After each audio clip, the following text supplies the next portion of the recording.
That'd be cool. That'd be cool. They could be the first people we interview. Right. Right. I've thought about asking. There are a couple of people that I'd like to ask. Mind? Yeah. Nice. Yeah. For sure. Okay, Boom. Welcome to our next episode of Knotwork. Yeah. This is my formal introduction. Go ahead. Okay. Go ahead. You're doing great. All right. How do I proceed? Mike, how was your week? It was great. It was good. I'm getting more things that I need for the apartment. Oh, nice. So I'm settling in nice and. Oh, that's good. Yeah. Lots of work. Uh-huh. I'm working a lot, but that's fine. Yeah. That's cool. I like being there. So, do you still have boxes everywhere? No, I've gotten rid of most of them. I've got a couple of boxes that I still have to unpack, but all the empty ones are gone. I brought them to the cardboard dumpster at work and put them in there. You have a place for that. Yep. I've been in a position where I was looking for one of those dumpsters. Mm-hmm. Yeah. And I had access to one, and the way I thought about it was it's going to be way better to ask forgiveness rather than permission. So I just brought in 100 boxes and broke them down in there and threw them in the dumpster, and then went and told my boss, like, hey, man, I threw a couple of them in there. He was totally cool with it. Oh, but good. Yeah. All right. I'm always into some fun shenanigans at that place. How about you? How was your week? It has been quick. It's felt super quick for me. Yeah. Yeah. Let's see. 2 weeks ago we had an ice storm, right? Something like that. Yeah, there was a big ice storm here at least, and Ashram lost power for 4 days. Oh, that's right. Yeah. So it still feels like I was experiencing the effects of that even after that. Just because what happened was I made a trip to Fort Wayne. Okay. And stayed with family, and that was a really nice experience. I haven't seen my family in a while. And that's good. And then I made another trip to Fort Wayne too the following week, which just making trips. Yeah. And I really don't leave this place much. Right. So that was just kind of it felt refreshing, and I always get new insights when I don't travel for a long time. And I'm very much focused on my work here. And so, yeah, I'm still assimilating some of the insights that I received just traveling. Yeah. Well, that's cool. Getting a new perspective. That's cool. Yeah. Yeah. How was it going home? Were there? See, what I'm picturing right now is you going there and on like day 2, just finally being like, "Shut up, Mom." You know, like. No, it's not like that at all. It's more something like, "Honey, you know you don't have to just come and visit us only when the power goes out at the ashram. Like, you can come more than that. Please come more than that." Yeah, we love it. Yeah. Oh, that's say, good. That's very sweet. Yeah, it's so sweet. It's so sweet. And when I go back to that home, I feel like I have homes everywhere, including this ashram. But when I go back to home there, it's really fun because I get to cook with Jody, who I consider a father, and we get to just work on. We were hand making ravioli dough. It was awesome. Nice. It was a lot of fun. Yeah, he's an expert cook. All right. So I get to play the role of sous chef, and that was a lot of fun. And he's just a master. Yeah, he's really good. And everything rules. Everything's delicious. It was. We had a couple really funny looking raviolis, because like when you home make the dough and then like crimp it and keep it together and the filling, what happens is that if it's not sealed properly, when you put it into the water that's boiling, it can kind of just explode. So sometimes you can't make the best looking, like if you buy, or if you got, and imagine like what packaged ravioli looks like. Yeah. The perfect square with like Yeah. the Yeah, ruffled edge. the little like bed and breakfast pillows. Yeah. Yeah. It doesn't look like that when you make it. You can get close. Right. But yeah, so it may not have looked so beautiful, but tastes great. That's what's important. Yeah. So that was fun. And if they're all ugly like that, maybe they're made with more love. You know? We definitely put our love into it. So, no, it's good to do that, and it's really neat too to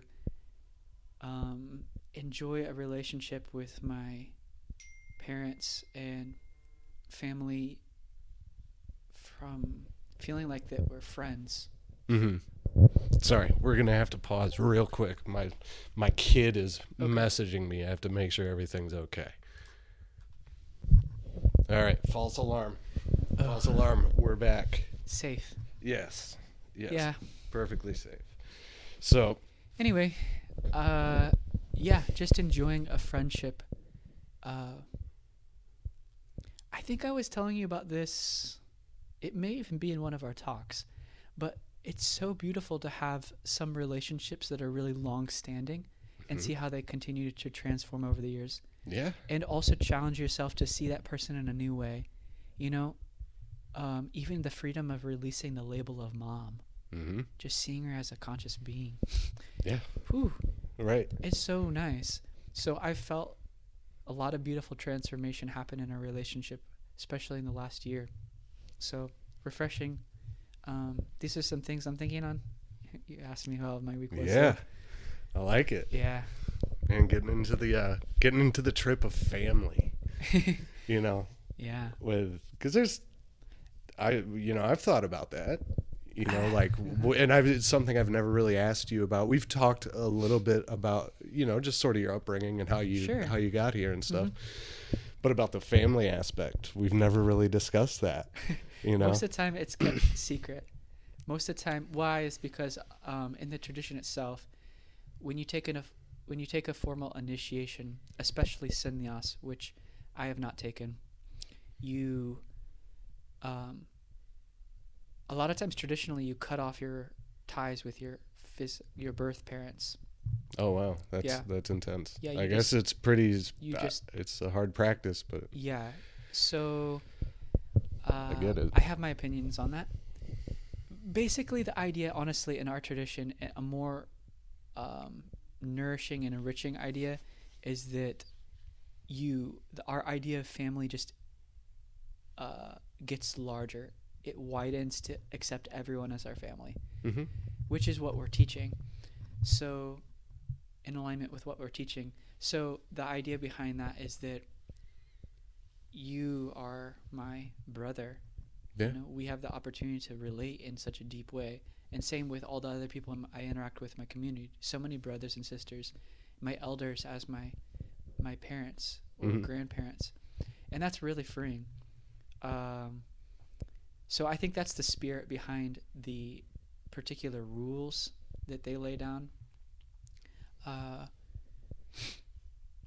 Plus, another thing that's just important is the certain level of discipline and commitment to the teaching and study that's required to get clarity. So that could be why too. But yeah. I have parents. That's family. And right. Who would have thought? Who would have thought? Right. This is all I've ever known of you. Is this here? You've always been this forever. Yeah. So cat's out of the bag. Right. Yeah. Oh shit! That's You're no a secret. Normal human being. Yeah, I'm not holding back with these things. So if anyone has any questions about that, I am completely open to it. I have practiced just keeping totally quiet about that, which is fine. Mm-hmm. But I just would rather be completely open.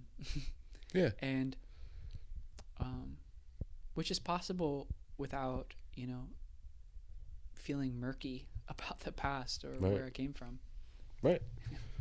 I mean, it plays a very important role. Played a very important role. Absolutely. Still plays a very important role. I think that energetic connection is not lost either. Right. Right. So It has its ripples, its echoes that come back throughout time. Yeah. Because something will trigger that, a memory and an incident will trigger each other in a weird way after the fact of something happening, and then you get that same feeling all of a sudden, like that you felt Yes. 10 years ago. Yeah. Those ripples, how they come back. Sure. And This last time was really unique too, because I had the opportunity to discuss some really. It was a very traumatic experience I actually had as early as preschool.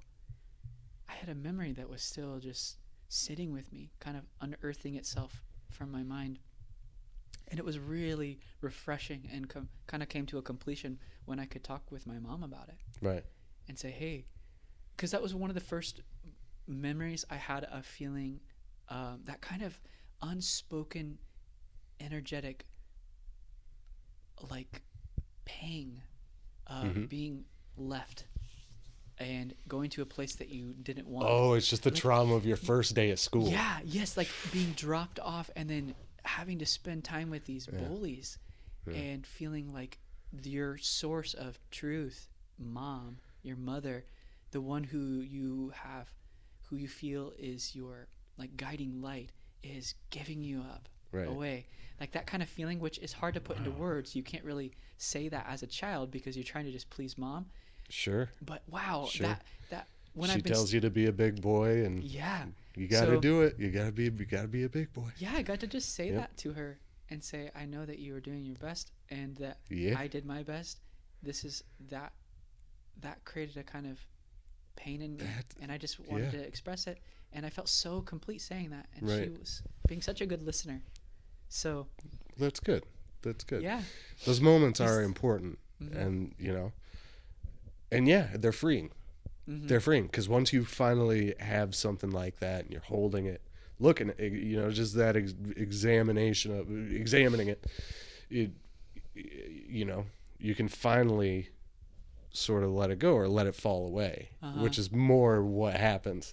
That I'm noticing lately is that it's not a matter of letting go of things. It's about getting to a point where you can let it fall, let it just dissolve, let it go away. But yeah, that's really important work to do. I feel like, and and it's kind of fun too. I'm thinking about my preschool experience, and it. Yeah, can you remember it? Parts of it. I can. There are aspects of it that I can remember. That's so cool. Because it was in the Methodist church that I grew up going to. We weren't really a church family, but a couple of times a year, I was baptized there when I was a baby and stuff like that. And so it's always been there as a part of my life. And when preschool came around, it was there, and I think I already kind of knew some of the kids because it were like Sunday school kids and stuff. So gotcha. I don't ever remember feeling traumatized or shaken by it. Or anything. No, that's cool to know. Actually, I was thinking about that after, because I have just a few. They're stored in a more. They were more in a kind of like felt sense way, but I actually have a few pictures, like snapshots, that I can remember. So I was thinking about that too. I was like, I wonder if who else like can remember that far back, or if they remember it as like a feeling or as a visual. You can get a couple snapshots of like the places you were in. Yeah. Maybe one or two of the people. Yeah. I have a couple of just snapshots. I can like a very soft image in my mind. Right. What that space looked like. Right. Yeah. I've got a couple of memories that I feel like I feel like had to have happened. But they were from such a young age, like like if I say people are like, "Listen, you don't remember that." Right. Like, because I'm talking about like being like two. And that's what I'm saying. That's why I kind of wanted to also Ish. talk to somebody else too. Like, Yeah. cross-check that. Like, can you remember that far back? Because I have a few of those really, really young memories. From the moment you're born, I mean, at least your brain is collecting information about it's whatever's outside of it, you know. That memory should be there. So the imprints of it are there, you know. Those, every single moment is shaping your brain and shaping your mind. Oh yeah, one thing I was thinking about though, kind of looping back to what I was saying about it being more of an energetic feeling that's like hard to describe, about, you know, being left at the school. Yeah. Is at that age, probably, I'm making some assumptions here, but at that age, probably because it's still the development of the brain and how we understand, or like how memory is. I don't know if this is true, but it may be stored differently. Like, it may not be stored in the same way that we are receiving, like having experiences now and remembering things now. I don't know, because of how the brain is developing, or how like the child's mind may store that memory differently than how we're currently storing memories. That's what I'm saying. Does that make sense? Kinda. Okay. Kinda. Like, okay, for example, how are memories taking place is like you're using your senses, and you're either hearing things or you're seeing things, and that becomes a particular, you know, information or vibration in you, and that vibration or information is also being processed, like it's also interacting with whatever else you remember, and that your memory that's already there is going to be coloring those sensations, like the 5 sensations pouring into you. Right. So that's going to kind of give you this model of like what just happened. So depending on the current state of your mind and its memory bank, I would feel that as you develop and mature, those sensations are going to be processed and understood in a different way. Yeah. Yeah. So, absolutely. Because those I mean, you know, those channels, those memories that start to create those channels in your brain, they're going to get reused over time, especially if you like are tying similar experiences to a particular you know, memory or feeling, you know, and those thoughts and feelings are integral to our experience, our entire experience as a whole. Exactly. You know, that's what's responsible for everything. Yeah. But it's, you know, that's kind of going back to what I was saying, is that at that age there was less words, you know, less ways for me to label, and sort of there was nothing to relate anything to. So that's why it's more of a and when that happens at that age, it's like energetic. You're like, holy shit, you can feel this way? It's possible to feel this way? Like your heart and stomach dropping out, and you're just like, I'm alone here, you know? Like, that first sense in your entire life of like sink or swim. Yes. You know? Yeah, I had to fight. That's how it felt. Like I had to fight to keep myself afloat. Yeah. Plus, it was in pre-K that I learned swimming, which was very scary for me at the time. Right. You went through a lot that year. I found out that I think my mom was telling me about her mother never learned swimming and had a big fear of swimming, and I think that kind of was passed to her. So she had this kind of level of commitment that my children will, you know, feel comfortable in the water and learn, which I really appreciate now. I love swimming. I love being in the water. But that was one of the moments, like if I'm getting into the nitty gritty, that was one of the moments that was also very painful, is being pushed into that water and forced to do that and being so scared. But then Yeah, of course. And those memories too. They'll stick in there for until until they sort of I guess the get best, rid of themselves. yeah, But getting rid of themselves too. I was feeling, Mike, is just like in our tradition too.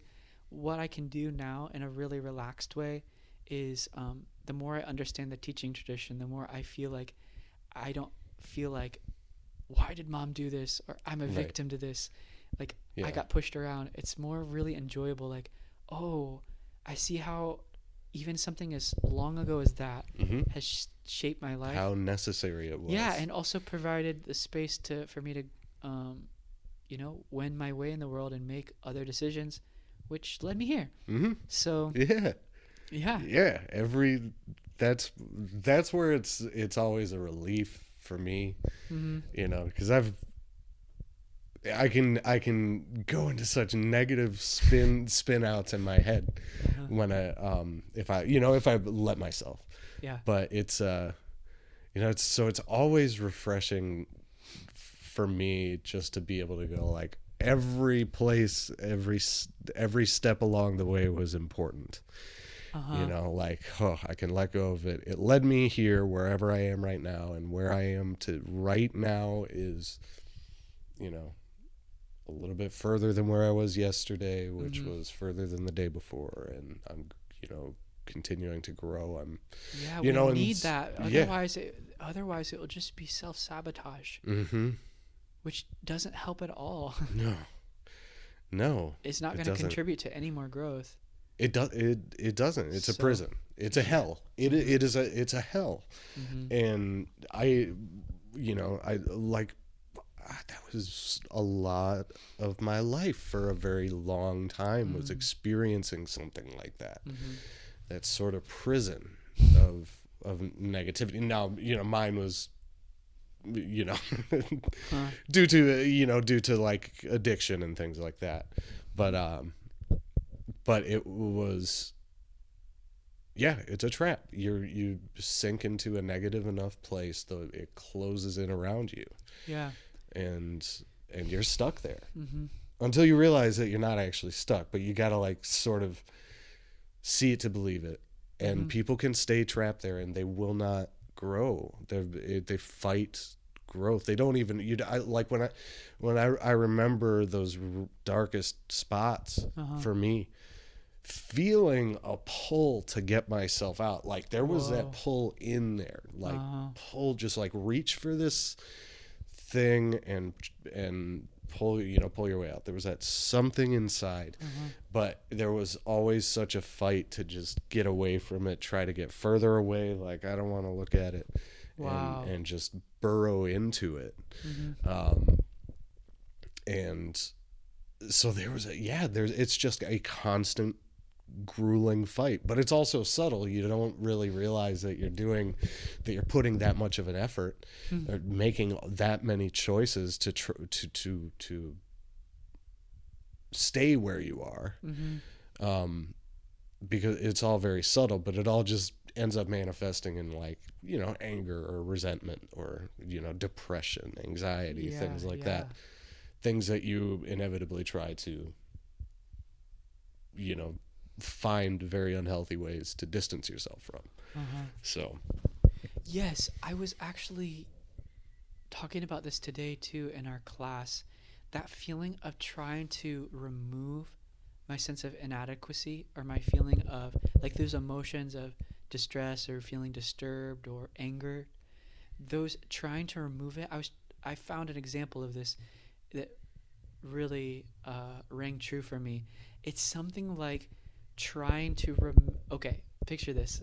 You are at this dinner party or something, and you meet somebody who you feel that that you admire and you appreciate their qualities, and they introduce themselves. You get their name, and then you step away.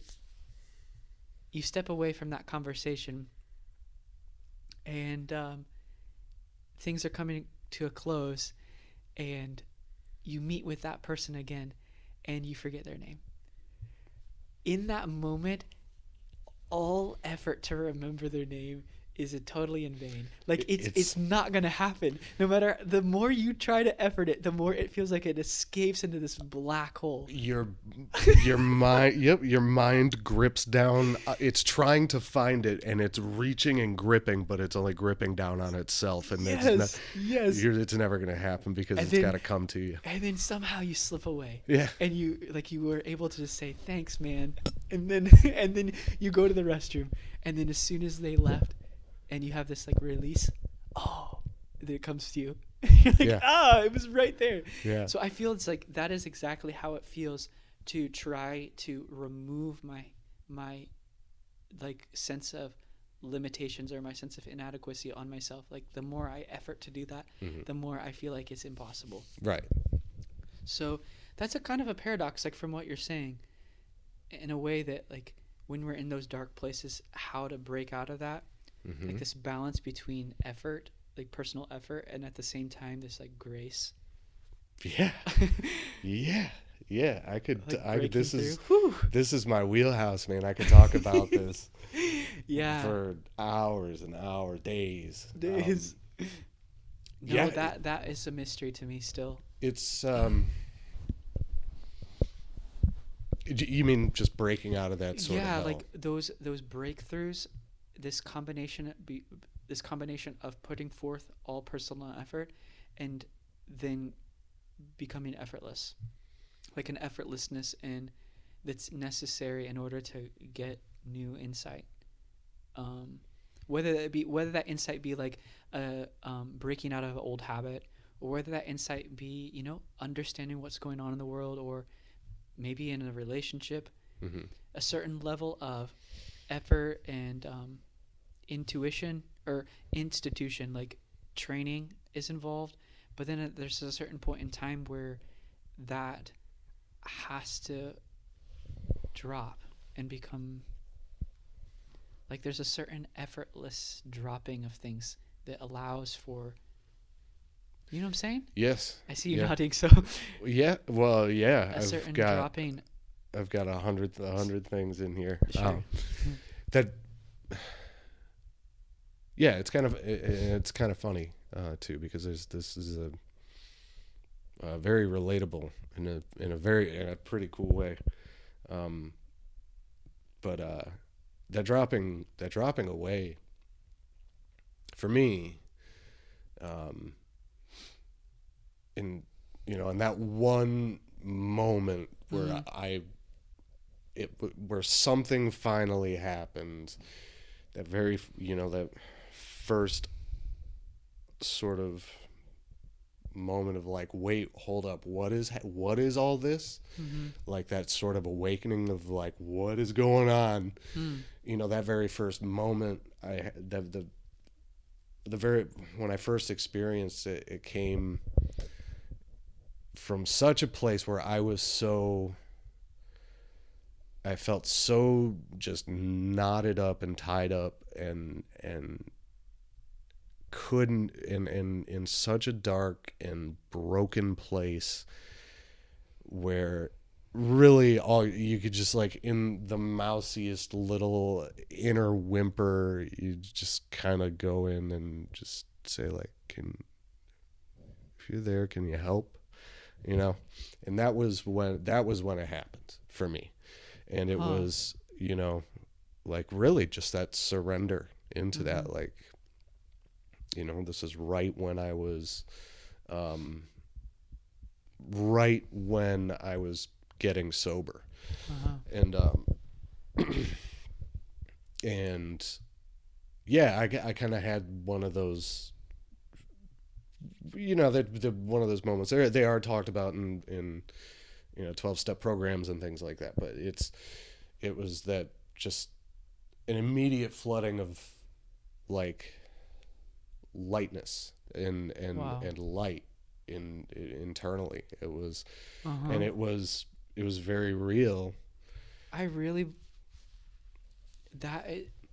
gonna put that into words too, because when I say that, I know what you're saying. Right. I feel it's a descendants of grace. That's exactly what it was. It came in, it broke in, Yeah. you know, because my perspective was all in this sort of dark prison. Mm-hmm. And I couldn't do anything. You know, like I was just stuck there. And Yeah. and something, just a little tiny crack was formed and a little light shone in, and when it did, it just dissolved everything. And or didn't dissolve it. It took me, sort of lifted me out of it. Huh. You know, there was this expansion, this lightness, Yes. and this sort of presence of something. One thing I want to ask you Okay. is like a pretty intimate question, but can you describe? It doesn't have to be this way at all. I'm kind of putting a little bit of like a structure to this. Okay. So, which is like putting structure to light or whatever. Yeah. But did you feel that in your body anywhere particularly, or did you feel that light was coming from anywhere particularly? It doesn't have to. It didn't. Yes, it doesn't have to be. But, and no. oh, see. Whoa. Yes and no. It was. It was a.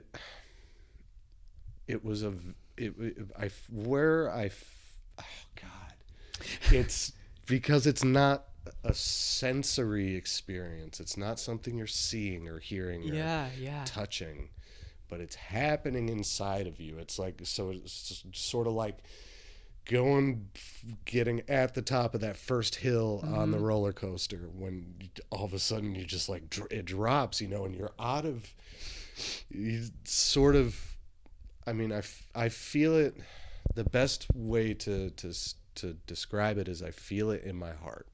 It feels like the walls that are kind of always naturally there, kind of keeping your heart closed off a little bit, they just open up, and it all, you know, it's a very unconditional, it feels what I can describe to be only like unconditional love. You know, just being in that heart, that space in your heart, you know, and so it just feels like love all over. And then it was, in a weird way, it's like my, you know, which I don't necessarily rely on 100%, but it's sort of like my mind is coming up with imagery to try and relate it somehow to this experience.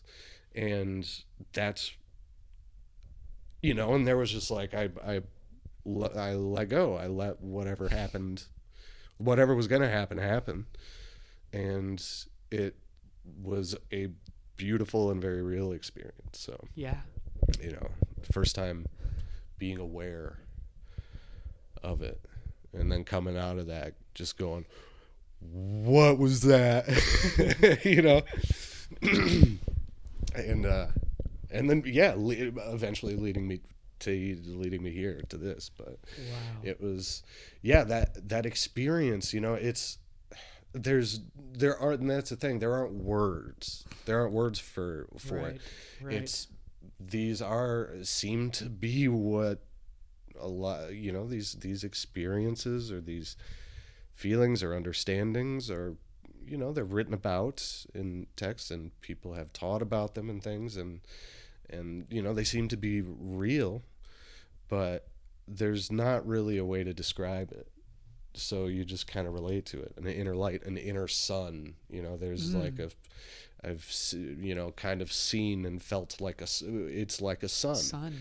Yeah. But it's also weirdly like a mirror. And, you know, but that's something that I've seen numerous times when I've, you know, really kind of gone actively into that heart space. You know, so lots of things. Cool. Thanks for sharing that. Yeah. So what about you? I mean, I know that I know sure as hell there's no way I'm alone in this room. You know? So like what was the experience like for you when you first started gripping for an understanding of it? You know, when you experience something that you're like, how do I make sense of this? Like what?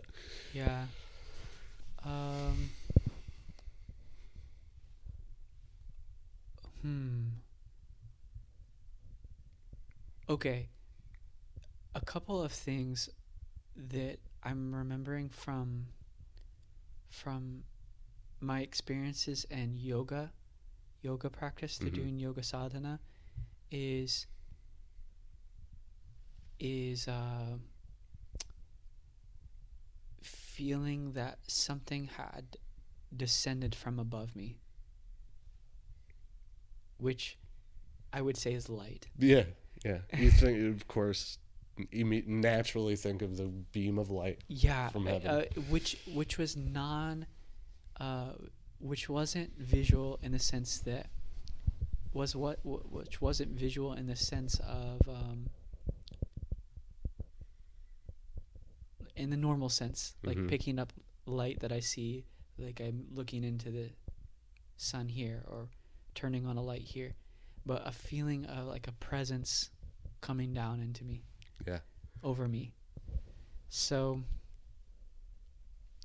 but I've also had an experience too, listening to my teacher, kind of feeling as if my whole heart, whatever was condensed in my chest, was evaporated. Yeah.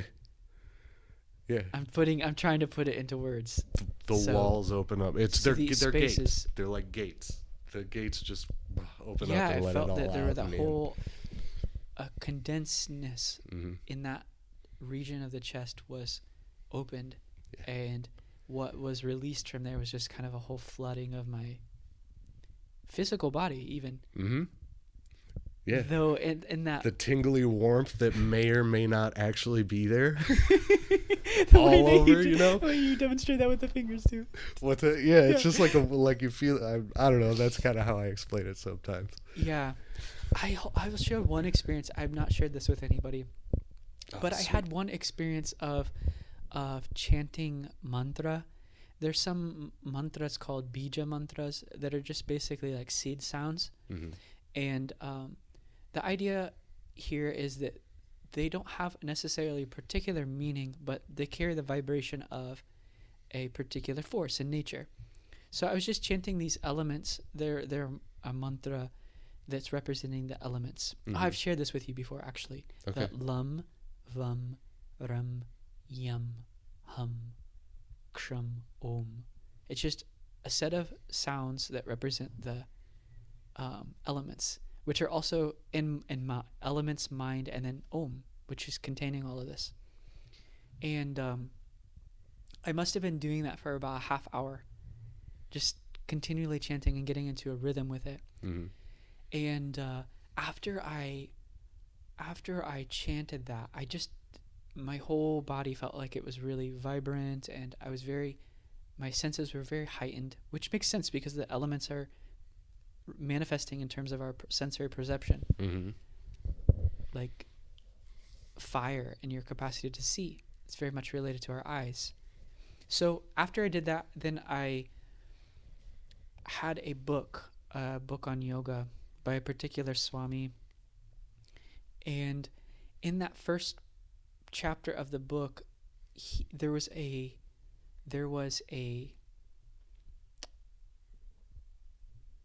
line from the Upanishad, a particular mantra from the Upanishad, which I didn't know how to chant Sanskrit or anything like that, but I just read what the English translation was. And when I read that in such a sensitive state after doing all that chanting, you're just talking about like these really eye-opening experiences. I was feeling like the whole world was in me, like everything was, I was looking at myself, like you were saying, the mirror. Yeah. I even, in that moment too, it was even like I had, my cat was there, and then it may seem silly, but I had my cat there, and then there was also this like bug. It's kind of like a centipede or something that was in my room, which Mm-hmm. I would typically not want in that space. Right. But I was seeing that for the first time, and this enormous intelligence felt like it was coursing through these beings, and that was a part of who I was. Yeah. And That's that feeling of this experience is aware of itself. whoa. This, which then, like, because I kind of remember that feeling that the first time, like one of the first couple of times this sort of thing happened, and was like that first real, and it's one of those things, one of those really good bits of wisdom that like floats by and you're like, wait, what is it? And it disappears before you can really grab onto it. It'll come back later and you'll be able to grab it. But it's, so for me, it was like having one of those sort of like moments of expansion where it's like you sink into everything. I'm a part of everything. And then that thought of, if I'm aware of this experience, then like just having that sense, like there's a polarity there. The experience is aware of itself. There's the experience is aware of this. Well, what's the experience? And that's this universe. That's the creation unfolding. That's this, and just being blasted down that wormhole in a matter of like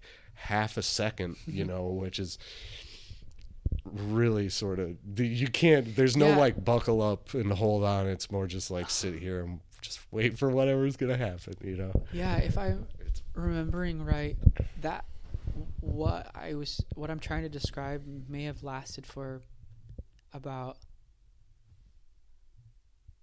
half hour of being in such a state, and it definitely came and it definitely went. Yeah. But I will say that we've talked about this a little bit maybe before, but what I will say is that it left a very deep impression upon me that I felt like healed me from the inside out. And a kind of impression too that I could focus on. Like I could like a kind of blow that wipes out a lot of limiting ideas I had about things. Like what I was thinking things were not like this. And so which I guess just opens up to feeling more excited about learning and continuing to practice yoga, of course. Right. And also continuing to interact with my teacher and come to be with my guru now because of such experiences. Fortunately, I was very blessed to have these in a kind of environment where I had somebody else to talk to. We were just having this discussion in our class today too, because a few people were describing, I have somebody who's works in a mental institute, like cool. For people who are admitted to a mental hospital, and well, not cool, but it's, and other people who have been in there, and how certain I myself am one who has had to find that help. Certain experiences that may actually be the unfoldment of the mind expanding could easily be looked upon as somebody labeling you in a particular mental disorder. And then we were just discussing about how when you label yourself, probably because of your own fear and sense of inadequacy, you naturally have to start labeling others to keep yourself safe. So there's this huge thing. My friend was just telling me about how he knows a particular patient who's been in a confined space for almost a whole year, and is in very much in ability to communicate clearly, have clear interactions, but that institution has condemned and confined them to a particular label where they feel uncomfortable to let them go. Right. So I said all that just because it was fresh on my mind, and because I was very lucky to be around good people who I could safely try to describe, fumble with words about what I experienced, and them to not say, you're mad. Right. You're psycho. Yeah. For them to say, keep practicing. That's very intimately relatable for me. Yeah. So that same exact thing. And there's truth. Yeah. Like there's a lot of truth to that when you feel a certain way for so long and it's not right. That there's something not working how it should. And having just a diagnosis, if it's something that can be diagnosed, having that suddenly in your awareness, that this is a thing that actually can be categorized. There's enough known about this. This fits within a treatable a spectrum of treatability. Sure, you know? sure. And that was what I immediately experienced, because I had to check myself in to an inpatient mental health Yeah. facility sometime, a little bit of time ago. And I remember you telling me. Yep. And yeah, that's a story. That whole experience is probably something I might write about someday. You should. But yeah, be checking in and then waking up and spending 10 quick minutes at most explaining how I felt, doing my best to explain as clearly as I could. Wow. And the doctor was like, "Oh, yeah, you've got it." To me, I'd say, putting this diagnosis in pencil, that you've got bipolar type 2. And so we're going to start you on these meds right now. And within, a day and a half, I was starting to feel like that calm, like that, things settling into place, but just knowing like, oh, this is something that's not just me, Yeah. And it sort of, what I want to say is that, yes, I do trust and have faith in like the treatments that they gave me. I see a psychiatrist, and I'm on a very, like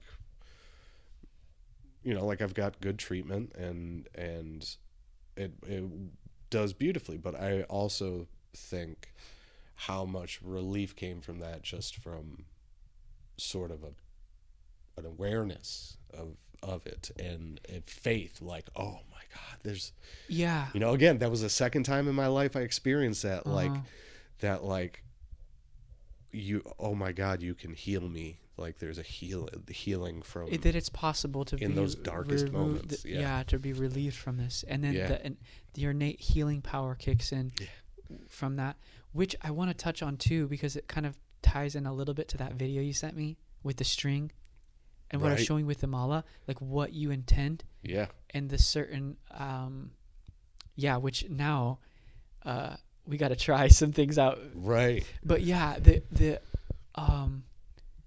somebody just sent me a video recently about how there's this narrative in the scientific dialogue about how your genes and it was something, I'm going to speak on this very unscientifically because I didn't follow everything, but basically, like, in the scientific notion, for the longest time there's been this idea that like your experiences are, like, your lot is determined by your genes and like your biological makeup. And for example, my birth family was prone to allergies or asthma, or perhaps some cancer or whatever. So that's going to be in part of my lot, and I'm going to have to deal with that. Right. Yeah, just a genetic thing. Yes, like a genetic thing. Predisposition to. Yeah, and so this particular scientist was doing research and had facts to back up how you have the capacity to change your own biology. Yes. And are not determined by that. And I do feel that there are some constraints there, kind of like Guruji sometimes talks about this as like a deck of cards, but we have no idea how much freedom we have in playing that card set and that hand. So this was really cool to see from a more scientific standpoint. He was literally showing how from how certain beliefs can make their way into shaping your own cells and the way that they behave. Yes. So it just touches on that video and everything we've just been discussing. A lot of the stuff, like the books I've been listening to lately, kind of address that. That very thing about the power of your mind. Right? How at the end of the day, the entire experience is happening in your mind. Yeah, you've got senses that interact with an outside world, but that outside world, you have no idea what's actually outside of it besides what's happening in your mind at that point. So the entire experience is there, and if you're developing belief systems, it sort of cements these things to be a certain way. And if you start to challenge that by putting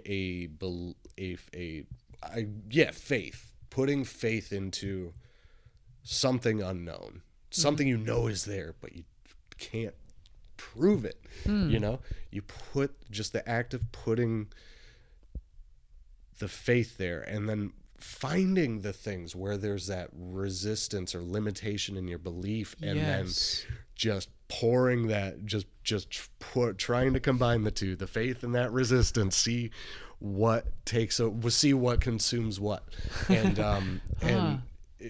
finding that with that effort, dude, that sort of,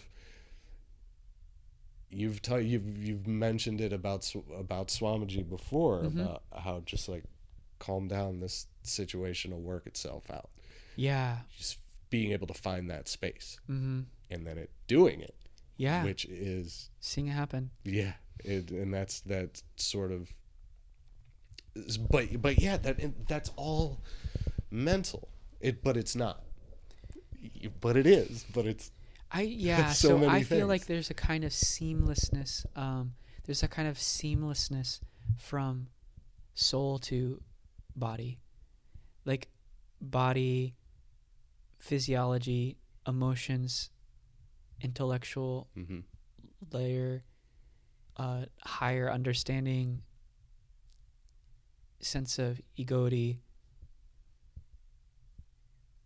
light. Yeah. Who we are. There's no gap there. So I feel that I'm passionate about this idea of tapping that light, that spirit, and seeing what its capacity is to heal our body and like invoke health and healing. And so it's really neat to periodically look into different people's discoveries more on a scientific level about how, in this case, beliefs really can even not only are shaping ourselves emotionally and preventing ourselves from doing things, but also how they're manifesting very, very physically in the working of cells. Yeah. And the faith is the only thing. That's the determining factor. Faith, like surrendering to it, like having faith, which is, I get it. Seeing it from that scientific, seeing some sort of study, like clinical study or research being done, like how does the mental experience shape our physical selves? How does it shape our physical world? And having enough scientific understanding to know that it does, but to what extent? That's where it transitions, going from science into the metaphysical, because I feel like woo-woo stuff. But because I feel like another thing that can happen too with all this research and science is that you may get those insights, but are you getting any self-transformation? Right. Right. Just learning more information won't activate that power, awaken to that power, or you're saying like developing that faith and that ability to trust in a higher presence. Yeah. So, for that, something else is needed, which is not like going to be resolved by just more information. I think it's a combination of understanding. Faith is really important. Yeah. And practice, all these things. So, it's interesting. Yeah. I mean, and I was thinking of faith as being the thing that you can use to overcome those senses of limitation or senses of, like faith in yourself that you can do it. Right. And I've found one fun sort of, I don't know, Hmm. sort of mantra, I guess, that I've used, that I kind of have been messing with, but it's just that thought of in regards to that light, or in regards to that presence, Mm-hmm. you know, everything you've touched, you've healed. Everything that I'm aware, everything that I can be aware of that you have touched, you've healed. And just that thought, then going like, oh, but you're everything, you can touch everything. Hmm. So let's see how far this goes, and that's fun. That becomes fun. Uh-huh.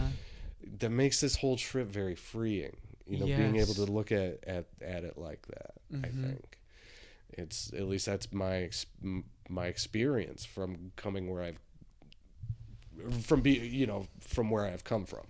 Yeah, like what I consider the darkest parts of my being can't be away from that light. Right. Yeah. Acknowledging that. Yeah. Yeah. Yeah, which is that can be invoked by that trusting faith that this seems so dark to me. It seems so limiting to me. But how can it be away from the light? Right. How can it be the fact that it's known, or the fact that I wear it? That means there's the light of consciousness there. Mm-hmm. Yeah. And then healing takes place. Right. Right. Yeah, exactly. And it's, it's weird. It's because it's, I relate it to the experiences that I've had, like that whatever you've touched, you've healed, like those things that I've surrendered to needing healing for have been subject to that light, and they've healed, and so that's where that sort of, and like being able to say I've experienced this several times. Mm-hmm. It allows me to have confidence and to be like, yeah, I can put that faith here. Uh-huh. I can, and then just it's a process though, and it happens over time. Mm-hmm. But once you're aware that it is a process, and you're able to kind of look back and be like, wow, I know, I understand. There's just, you've seen that progress. And stuff. That gives you another strength in itself to keep going. Momentum builds. Mm-hmm. Momentum builds. Mm-hmm. I remember, this is kind of funny. Huh. That there was that thing, that essay that I wrote a couple of years ago, and I shared it with Swamiji. Yes, I remember this. And I after meeting him and talking to him about it, and he told me to email it to him, and I did, and it was about a week or so before he got back a hold of me. But one of the things in that essay that I talked about was smoking cigarettes. Yeah. And he, in the email, addressed that, and I think that planted a seed, weirdly enough. But he was like, what he said was, if you quit smoking, you'll certainly have more experiences like this. And that always kind of stuck with me, and I was like, yeah, whatever. But but it just kind of like those experiences in recent times, in like recent months, mm-hmm. Still being still at the time being an active smoker, those experiences kept it like happening and intensifying, and I was just like, you're wrong, you're very wrong. Like, remember having that thought. I'm just like, he misled me. Like, I need to start smoking more. Oh, I gotta wow. I gotta slow the roll. But I just thought it was really funny. That is. Coincidentally, though, and touching back on something we were talking about at the beginning about the things falling away. Mm-hmm. About 2 weeks ago, I stopped smoking, and I don't know what prompted it. It was I woke up one morning, I didn't have any left. I didn't have time to stop on my way to work, and I realized pretty close to my first break, like Oh, I didn't like. I wasn't really fiending for one. Yeah. And and then I just was kind of like, huh, okay, interesting. And I've got my vape, so I'm still vaping so I get that nicotine fix a bit. But it is significantly different than smoking, and but I realized, like that day, and this coming from wisdom that I've gained in my sobriety, is like, oh, it's because I went the whole day not really craving one, or craving one a little bit, but like being able to brush it off. Yeah. It was like, oh, it's because I didn't wake up and have that first one. Interesting. I didn't have that. I didn't cave to that first one, because once you cave to it, it sets that momentum, triggers that momentum. Like, oh, well, I already did once, so I might as well. Yeah, I think there's a belief in there. Mm-hmm. That's associated with that. Maybe like, yeah, that's interesting to look at. I also personally feel, and from experience, that some of these things that seem like binding habits, as more awareness shines in our lives, that they drop. Yeah. Without having to give them up. But that's exactly it, because I've been a smoker for a very long time, and I've struggled with it, and I've tried quitting numerous times, and it kind of worked for about a year. Okay. About 2-3 years ago. And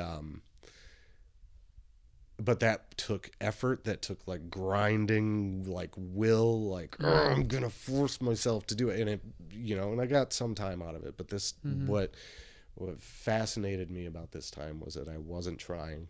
I didn't try. I put zero effort into trying to quit smoking. And it was something that I had been at work, like at work when I'm doing when I'm doing the Knotwork. It was the smoking was something that I thought about, but I thought about it in a way like this has me stuck. I don't want to be stuck by it. And again, can you help? Please, can you help me?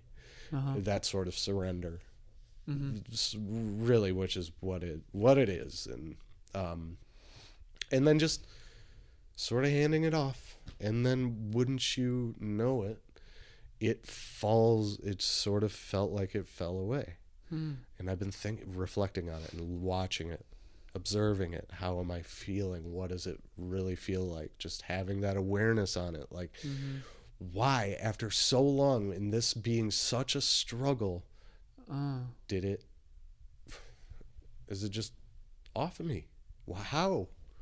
Yeah. Because that's what it seems to be. And this is another example of those things happening, which really just only solidifies things for myself. Sure. But whoa. Yeah. What in the world? These can be really powerful. I mean, coming from your own intimate experience, what you can help share with others. Yeah. And people will take a lot of inspiration from that, because they'll feel what you're saying. Yeah. They'll see what you're saying. Yeah. When you teach or guide somebody, right. or just being a light in the world. When somebody's absolutely struggling to try to fight with their pack, trying to remove things, and it being very painful, and then bouncing back. I think also there's something that's said, like metaphysically too, about throwing something, like that attitude of trying to throw something away and it just rebounding back, like boomerang back. Yeah. Which is the difference than releasing it and transforming it. So I've had some people who have talked about things like that, like things like smoking. Instead of trying to, maybe saying that it's no longer useful, and instead of trying to remove it per se, or get rid of it, one, you can think of it as like you're actually doing a practice, really. One, you're doing a breathing practice. Yeah. And are you comfortable with that? Would you like to keep practicing that? Because you can.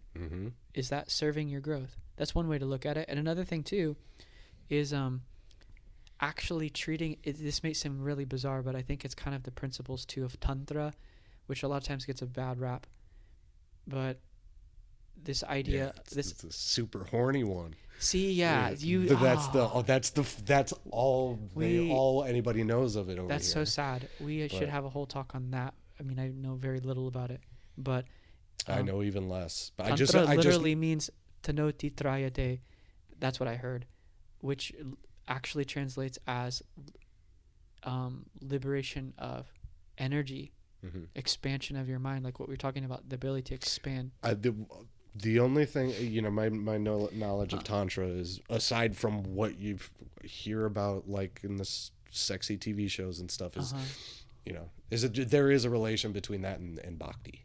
And, my, like, desire, wanting, curiosity about bhakti has led me to understand, okay, so Tantra is a legit thing. I'm going to look and bookmark that. I'll be back for that.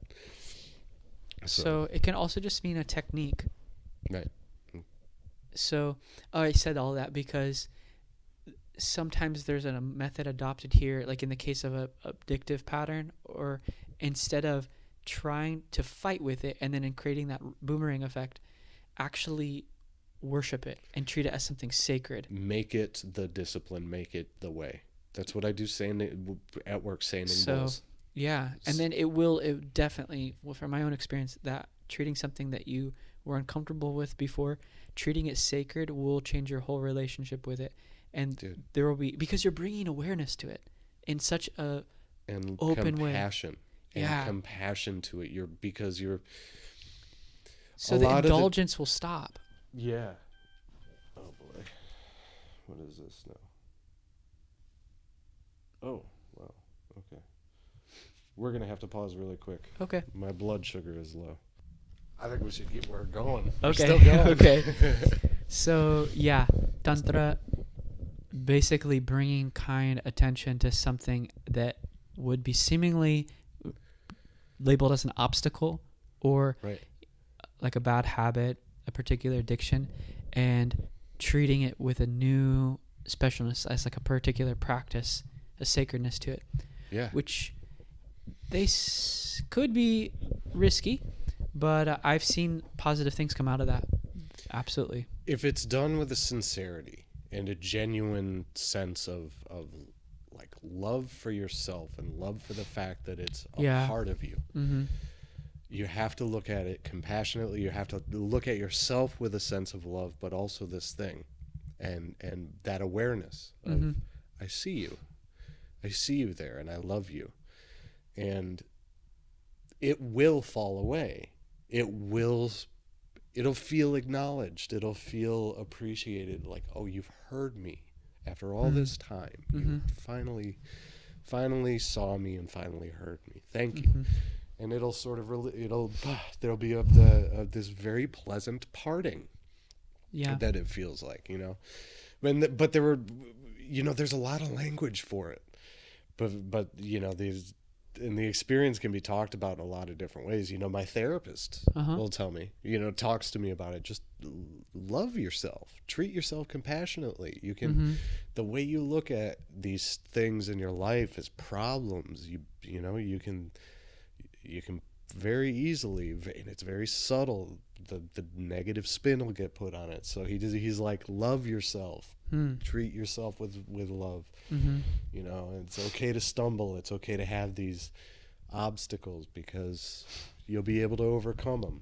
The more and more we look at them, in the spiritual path, it teaches you about just the light of the awareness and the light of that love.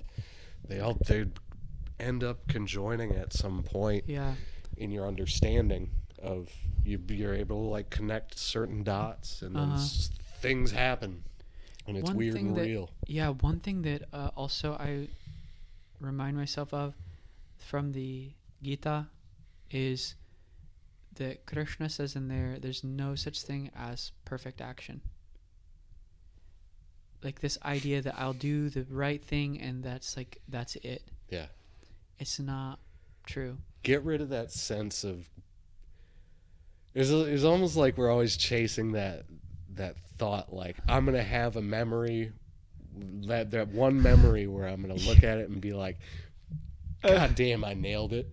Didn't I do great? High five. Everybody agrees with it. I nailed it that time. That memory never happens. You're never going to have that memory. No. Nope. Or if you do, you have some kind of idea about it, like your sense of success. Yeah. And then that just gets lodged in your... superficial. And and then you're going to just live in your memory. Right. And never update yourself. Right. Refresh. So it's a stale life. So just let go of that. Just be like, man, it's perfect as it is. So I think it's better to just feel that you do the best you can and go day by day. Mm-hmm. And moment to moment. Yep. And free yourself from that like what your therapist is telling you. Free yourself from that condemnation. Yeah, yeah. But it on both sides of it, like I get it with therapy. I get it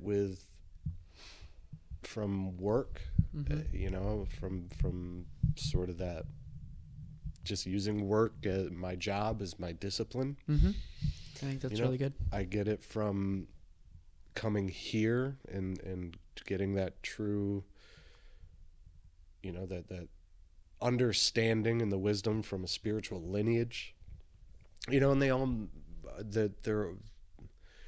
all come together when it comes to just self-inquiry.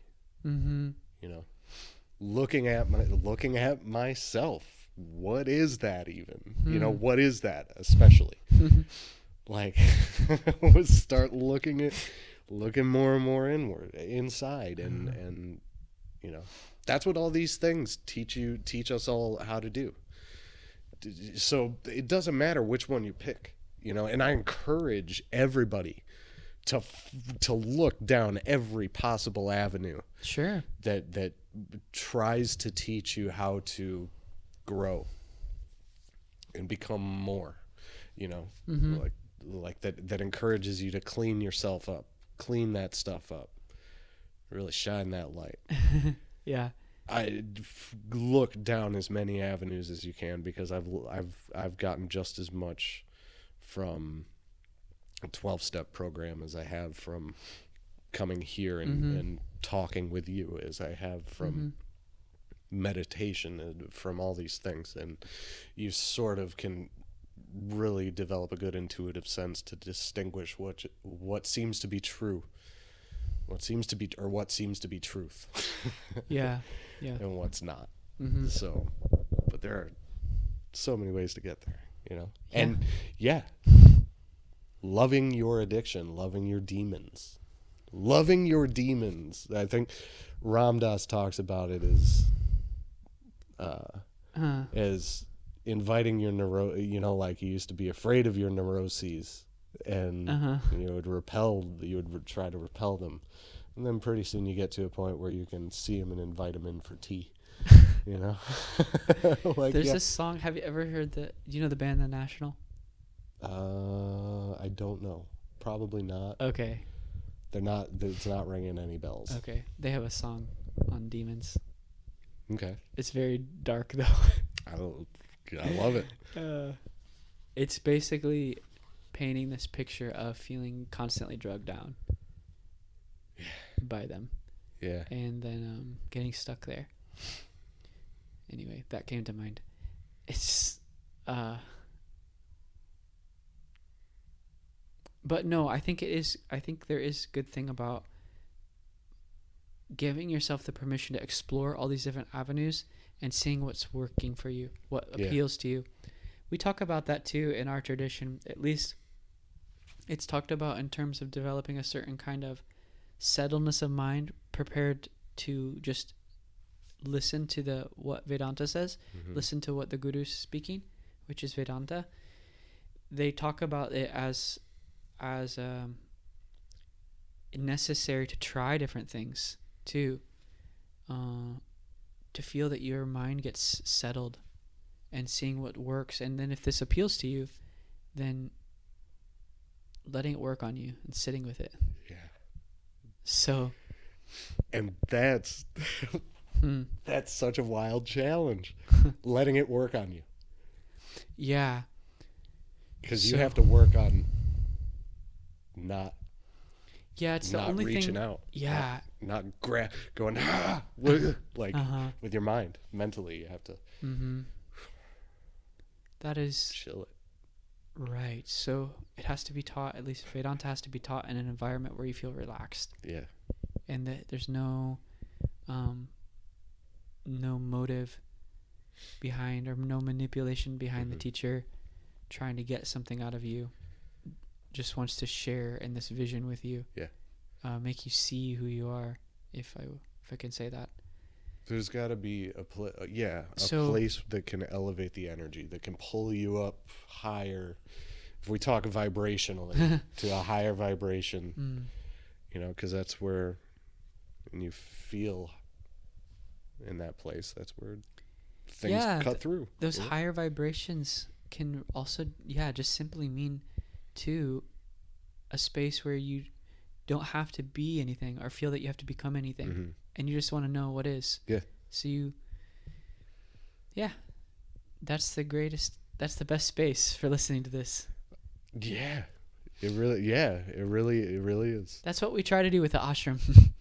Have a space where somebody can just be, nothing is pushed on them, but instead they have a particular environment to unfold themselves.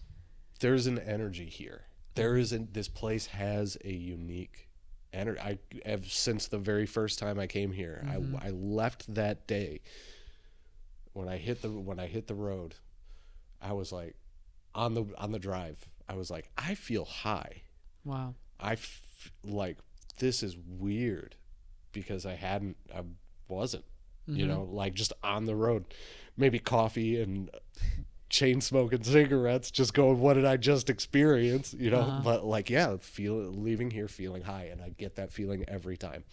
Now I know it as the energy this place has. And I associate it with this now, so it's all like that familiarity. It incorporates itself into the familiarity. So now, every time I come here, the what transpires usually in our conversations is enhanced a little bit more every time. Sure. Just more and more. It gets more and more intense. So it's all, that energy here is real, though. Yeah. But that can be cultivated anywhere. I'm doing that in my apartment. That's the best. I've realized. That's the best. Yeah. I feel you must. That's what I encourage everyone to do, is to make their space a shrine. Yes. Yeah. And also see their body as a shrine too, a temple. That's a hard one. Yes. That's a hard one. Because this thing sucks. Man. See. No. Doesn't it? No. Doesn't it though? Doesn't it suck? No. And weirdly, everybody's been telling me this. They're wanting me to tell them that you should blow off your body and mind, and I'm saying no. You've been endowed with an incredible instrument. It's like a priceless gem, and it doesn't have to be. I'm being sarcastic. I know. Okay. But I'm really passionate about that, because I think sometimes in the name of spirituality, we just feel like we should escape our body, dismiss our body. But I get what you're saying. There's sort of a weird disassociation, like, I think is the word, because you're sort of taught to be like, you aren't your body. Yeah, that teaching comes, which is. But so you're like detached from it, and then you're like, well, yeah, this thing, I'll just get a new one after it, whatever. There's that sort of sense of like, eh. I feel like the most healthy relationship is if you were given a supercharged sports car, you were what is it called? Renting it? Yeah. What is that? What it's called? You rent a vehicle? Yeah, you can rent a car. Yeah, rent a car. Yeah, you just rent this incredibly high-end sports car that you hardly know how to use, and it's for an important outing, and you have like a day to use it. You will be very careful and mindful about that, if it's not, if you don't feel that it's yours to abuse, but it's actually something that's given to you. Yeah. I think that's a good attitude to have with this body. Well, with anything. Yeah. With anything, but it's a very simple philosophy, and that's just literally, because everything breaks down to it. Just love everything, dude. That's all it is. Like, love everything. Like, love your body. Don't overlook anything that you can put into your awareness or into your focus. You go, oh, wow, I love that equally. I love that too. The truth in that is that your body, you are not your body, but your body's not apart from you. It's here for. And also, the fact is that all the sensations that you're having, bodily sensations you're having, are presented to this entity we call you. So you're the best one to handle it, right, and manage it. Yeah. And it can be in all spiritual endeavor, whatever we think is like spiritual. Your body is the instrument to express that, and your body also has the intelligence of the universe coursing through it in the form of our own breath. So to just write it off, it's a great loss, I think. And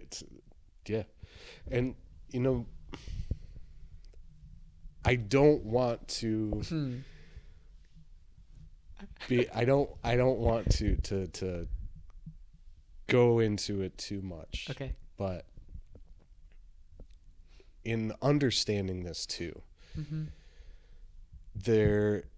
there's something fascinating about perhaps looking at the imperfections in your body, and seeing how the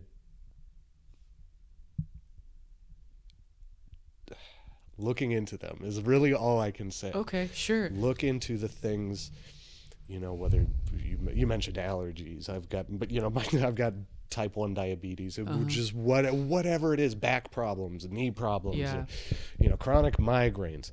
Like going in and looking at those things and just spending time with them and seeing what you can see, because there's I hate to sound super cryptic, but really that's you'll find out what you're going to find out. But you look at those things, look at those imperfections, the things that you see as imperfections. Look at them and love them, like we were talking about. Yeah, I guess too. Okay, yeah, I go back and forth on this because there's a certain, you're right, a certain objective looking that you can see when things are constructed, when things are made out of different parts, when things are subject to time, that inevitably there's entropy and decay, ultimately death of our body. And so with that comes like that kind of detachment, that kind of attitude can be born or cultivated, like the detachment from our body. But at the same time, this is a kind of a paradox.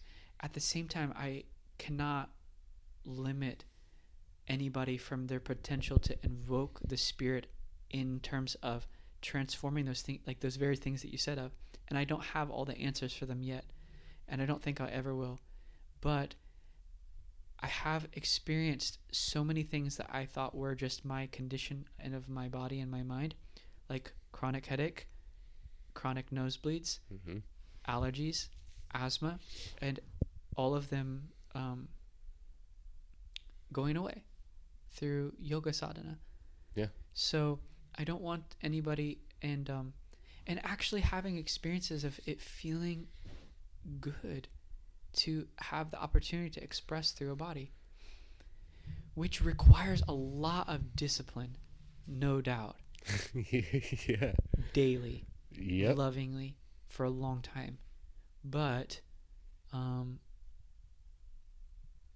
so yeah, that's when I have to be watchful of myself too, because I have a tendency to want others to be able to experience that, like their ability to do that, which will also require that kind of commitment of discipline, which may not be available at the time, though I trust anybody can do it if they really wanted to. Yeah. But yeah, there are facts like Um, I've not met anybody who can keep their body immortal and keep this instrument like continually. Though I feel like it's possible. Yeah, it is absolutely if your cells possible. can like, I think isn't there like science about how your cells they're like completely continually renewing themselves, Yeah. and you have this huge How much warehouse of energy that you could tap. How much of this experience is just in one form or another a mental agreement? If I'm here, born into this place, young, inexperienced, fresh and new, and I see one of the first things I see is bigger people, older people. They clearly have been here for a while. Like that's instinctively imprinted on your brain. Yeah. So you know who to trust. You know who's to caring for you. You know, like you.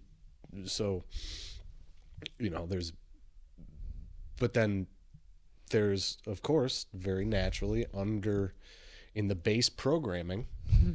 You're automatically getting set up with this understanding and this agreement that people age, people die, and you grow up developing this too. I remember experiencing like my first pet dying when I was 9. Yeah. And just being like, things die.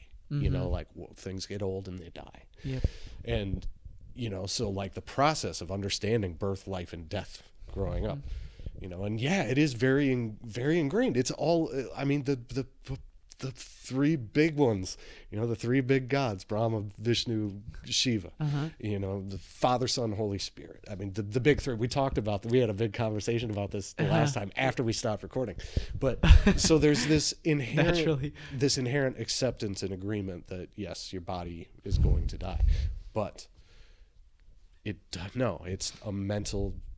The experience is all mental. It really is. So if you can find that where that programming is in your mind and change it, literally with faith, you can. I mean, who's it? Babaji?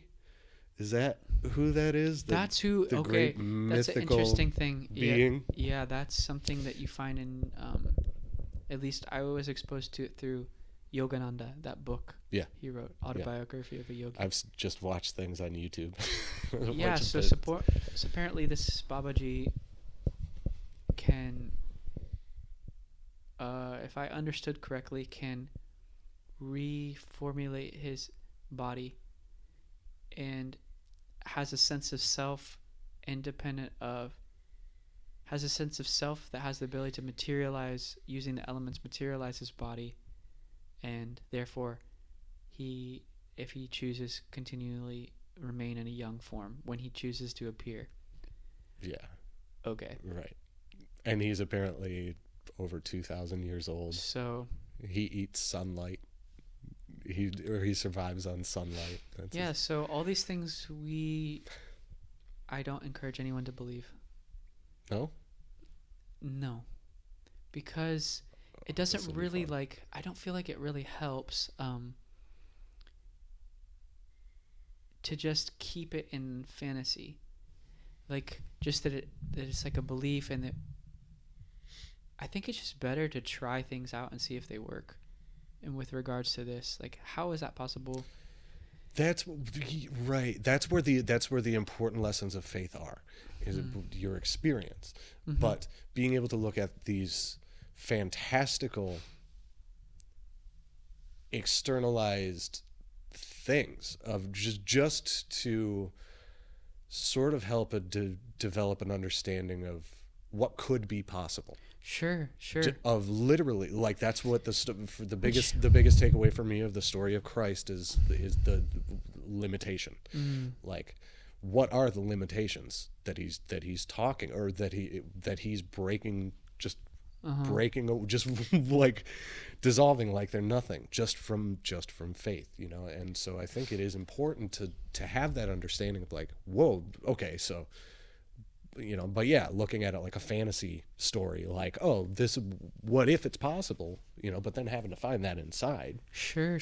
Yeah, I think that book is really nice for helping inspire us to think out of the box and also find a teacher. that you trust, Sure. who can give you a way to understand, have a deeper understanding of who you are, or discover that or unfold that. So, yeah, I have my opinions about it, about that, but I just think don't put all your eggs in that basket is the important thing. You know, like if you appreciate the story of Babaji and you find it intriguing. Yeah. You know, there are good takeaways. There are very important takeaways to his story. I agree. I think there's something to be said there. But don't put all your eggs into like believing in the fantastical stuff. Sure. Or put all your. Yeah, I think it's better to just take skillful action, and then that can be an inspiration. And yeah. No, I agree. All right, man. I was excited for a second. We were gonna get into a bit of a debate because you were like, because you were saying you didn't encourage belief in the fantastical side of that, and I was like, oh man, I saw my opportunity. I was we can keep going on it because I think it is important. At least for a yogi, they should when they hear that story of Babaji, they should say, no way, and they should challenge it, and then they should seek how that would be even possible if they aspire to that, whatever that level of mastery is that is spoken about of him, and because otherwise I think it can be very degrading, and it can also create a kind of sense of like you're just like giving yourself away, like your sense of agency to some other higher Babaji, and never being like, you can never be Babaji. Right. Or understand like if any of that is true. You're creating a division or a separation. Yeah, so and that's the important. But one thing that I do agree about, like what you're saying, is that if that is there, if there must be a reason for that in the human mind. Like when we hear about these fantastical stories, even if it's just a story, or even if it's just like a magic, what inspired that? Like what there's some truth, I think, underlying all of that. Whether or not it's like as physical as what we think it is, there's got to be some underlying essence to it. Yeah. Something it serves a purpose. Something that we can take away from it. It serves a purpose. I'm willing to look at all that. Yes. So. Yeah. We should probably wrap it though. Okay. We're at 2.5 hours. Oh my goodness. So this was a long one, and that's awesome. It didn't feel long. No, it didn't at all. This is normal, par for the course. Yeah. And again, it feels so much better in this room. I agree. Yeah, I feel relaxed in here. Yeah. It's perfect. So, all right, all. Thanks for listening. Yeah, thanks. And we'll see y'all next time.